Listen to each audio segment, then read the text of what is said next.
जय माता दी, हर हर महादेव।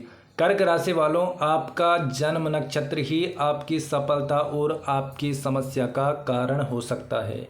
यदि आप नक्षत्रों के तारा के बारे में नहीं जानते तो यह वीडियो आपके लिए बहुत ही उपयोगी होने वाला है, क्योंकि कभी कभार आप बहुत मेहनत करते हैं। हर व्यक्ति मेहनत करता है, किंतु मेहनत करने के बाद भी वह कार्य बिगड़ जाता है। कभी कभार बनते बनते काम भी बिगड़ जाते हैं। वह तब होता है जब हम सही नक्षत्रों की गणना नहीं कर पाते और गलत नक्षत्र में, अशुभ नक्षत्र में अपना कार्य प्रारंभ कर देते हैं या कुछ काम को करने के लिए चले जाते हैं, तो तब वह काम बिगड़ जाता है। और कई नक्षत्र ऐसे होते हैं कि आप उन नक्षत्रों में यदि उतनी मेहनत ना करें, प्रयास भी ना करें, किंतु अनायास ही आपको वह कार्य सफल हो जाता है, वह काम बन जाता है, वहाँ से लाभ की प्राप्ति होती है।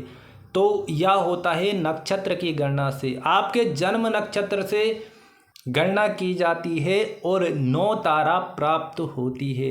कर्क राशि वाले जातकों 27 नक्षत्र होते हैं और 27 नक्षत्र में आपका जन्म या तो पुनर्वसु नक्षत्र में हुआ होगा, या तो पुख्य नक्षत्र में हुआ होगा, या तो आश्लेषा नक्षत्र में हुआ होगा। क्योंकि पुनर्वसु नक्षत्र का 1 चरण और पुख्य के 4 चरण और आश्लेषा के भी 4 चरण, इन 9 चरणों से, इन 3 नक्षत्रों से मिलकर कर्क राशि का निर्माण होता है। और मैंने आपके लिए यह पूरा चार्ट बनाया है जिसमें कि शुभ ताराओं का वर्णन किया गया है। क्योंकि 9 तारा होती हैं। जन्म नक्षत्र से गणना करने के बाद जन्म तारा, संपत्त तारा, विपत्त तारा, क्षेम तारा, प्रत्यार्य तारा, साधक तारा, नेदन तारा, मित्र तारा और परम मित्र तारा, यह ताराएं निकलती हैं जिनमें अलग अलग नक्षत्र होते हैं।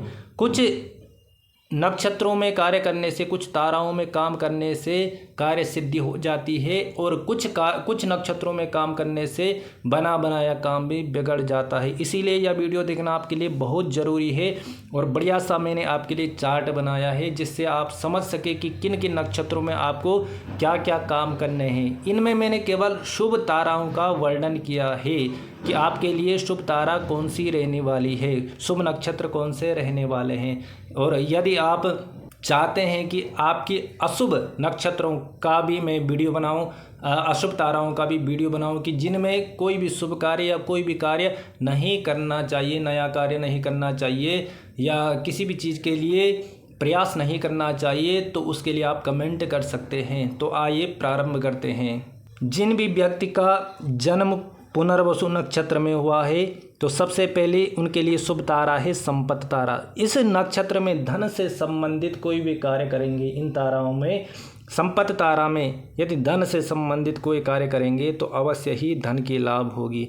पुनर्वसु नक्षत्र वालों के लिए पुष्य नक्षत्र, अनुराधा नक्षत्र और उत्तरा भाद्रपद नक्षत्र या संपत्त तारा है। इन नक्षत्रों के दिनों में यदि आप कोई भी धन से संबंधित कार्य करते हैं तो वह धन लाभ अवश्य होगा और यह लगभग 80% यह कार्य करता है, क्योंकि शुभ मुहूर्त में काम करने से ही शुभ कार्य होते हैं, कार्य सिद्ध होते हैं।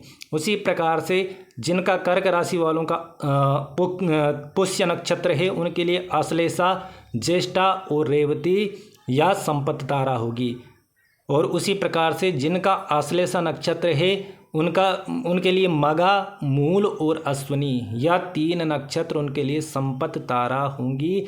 और इनमें धन से संबंधित जो भी कार्य करेंगे तो उससे लाभ की प्राप्ति होगी। तो आपको यह ध्यान रखना है कि उसी दिन धन से संबंधित कोई भी कार्य करना है जिन दिन यह नक्षत्र मिलेंगे। उसी प्रकार से दूसरी तारा आती है क्षेम तारा। यदि आप कोई सुरक्षा से संबंधित कोई भी कार्य कर रहे हैं, कोई आपका लीगल काम है या कोई फाइनेंस से संबंधित काम है जहां पर आप अपनी सुरक्षा के लिए कोई कार्य कर रहे हैं, तो पुनर्वसु जो नक्षत्र वालों के लिए है वह क्षेम तारा सबसे शुद्ध रहती है, सबसे शुभ रहती है। तो पुनर्वसु जो नक्षत्र वाले लोग हैं जिनकी कर्क राशि है उनके लिए मघा, मूल और अश्विनी या क्षेम तारा है। पुख्य नक्षत्र वालों के लिए पूर्वा फाल्गुनी, पूर्वाषाढ़ा और भरुणी या क्षेम तारा है। और आश्लेषा नक्षत्र वालों के लिए पूर्वा फाल्गुनी, उत्तराषाढ़ा और कृतिका या क्षेम तारा है। उसके बाद आती है साधक तारा। साधक तारा में जो भी आप कार्य करते हैं वह कार्य सिद्ध होता है। यदि कहीं पर नौकरी के लिए, नई नौकरी के लिए प्रयास कर रहे थे, कोई नया काम प्रारंभ करना है या कोई नई चीज़ लेनी है, कोई वाहन लेना है, घर का काम करना है, तो वह साधक तारा में करना चाहिए, उससे कार्य सिद्ध होते हैं। तो पुनर्वसु नक्षत्र वाले जिनकी कर्क राशि है पुनर्वसु नक्षत्र, उनके लिए उत्तरा फाल्गुनी, उत्तराषाढ़ा और कृत्तिका यह नक्षत्र साधक तारा हैं। इनमें कोई भी कार्य करते हैं तो अवश्य कार्य की सिद्धि होगी। पुख्य नक्षत्र वालों के लिए हस्त, श्रवण, रोहिणी यह साधक नक्षत्र होते हैं, साधक तारा होती है, इसमें कार्य करने से कार्य सिद्ध होता है। और आश्लेषा नक्षत्र वालों के लिए चित्रा, धनिष्ठा और मृगशिरा यह साधक तारा हैं। इनमें कोई भी कार्य, नया कार्य करते हैं, नई नौकरी का प्रयास करते हैं, नई चीज़ों का प्रयास करते हैं तो कार्य सिद्धि होती है। तो यदि आपको अब आती है मित्र तारा, तो यदि आपको किसी का सहयोग प्राप्त करना है, कहीं से सहयोग मांगना है, तो इन नक्षत्रों में वह कार्य करें। पुनर्वसु नक्षत्र वालों के लिए, जिनका पुनर्वसु नक्षत्र और कर्क राशि, उनके लिए चित्रा, धनिष्ठा और मृगशिरा यह मित्र तारा है।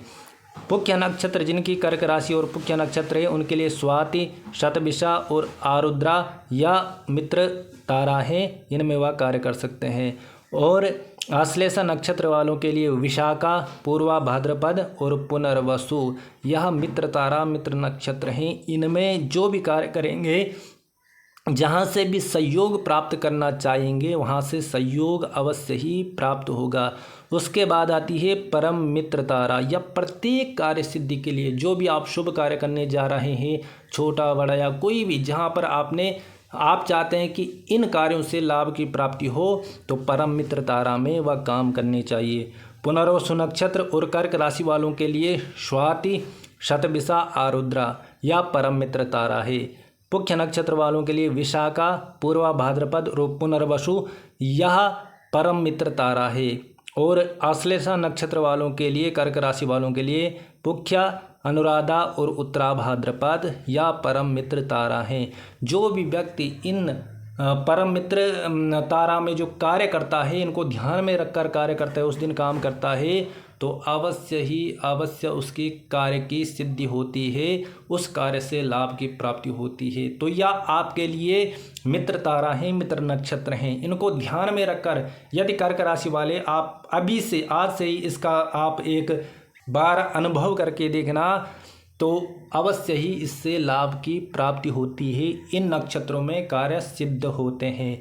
और यदि आपको अपने अशुभ तारा, अशुभ नक्षत्र की वीडियो चाहिए तो कमेंट अवश्य कीजिए। जय माता दी, हर हर महादेव।